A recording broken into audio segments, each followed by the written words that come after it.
Oi, pessoal, eu sou a Giovana, monitora de anatomia, e hoje a gente vai conversar um pouquinho sobre a tireoide. A aula ela foi dividida em localização, estrutura, vascularização e inervação, e no final uma correlação clínica que é o bócio. Bom, então a tireoide ela é uma glândula endócrina situada na porção anterior do pescoço, a nível de C5 a T1, e ela fica abaixo da laringe, em frente à traqueia, ali no segundo e no terceiro anel traqueal, e ela fica profunda aos músculos externo-tireoide e externo-ióide. Ela é composta por dois lobos, um direito e um esquerdo, unidos por um istmo.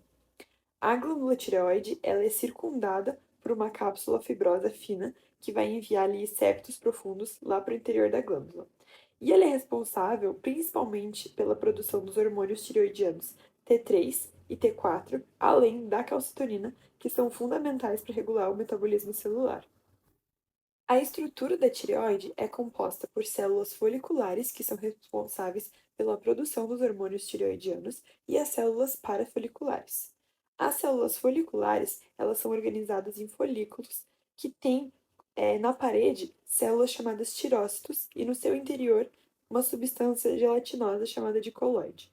As células parafoliculares, ou célula C, geralmente elas estão localizadas em agrupados isolados entre os folículos, e elas são responsáveis pela produção da calcitonina, que é capaz de inibir a reabsorção de tecido ósseo, reduzindo então o nível de cálcio plasmático. O coloide ele é capaz de armazenar o seu produto de secreção, sendo assim a tireoide a única glândula endócrina capaz de acumular o seu hormônio para suprir o organismo por até 3 meses.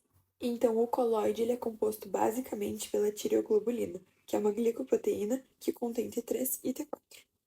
A tireoide possui uma rica rede de vascularização que é capaz de garantir a distribuição de hormônios tireoidianos pelo corpo e a remoção de produtos metabólicos.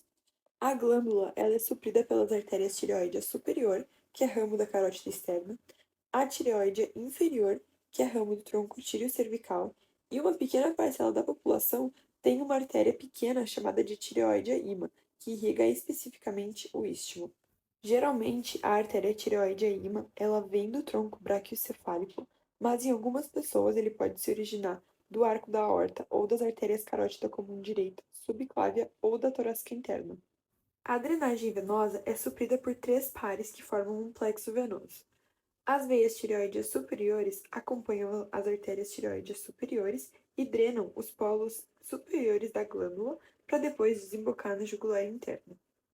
As veias tireoides média seguem trajetos paralelos à tireoide inferior e drenam a porção intermediária para depois desembocar também na jugular interna.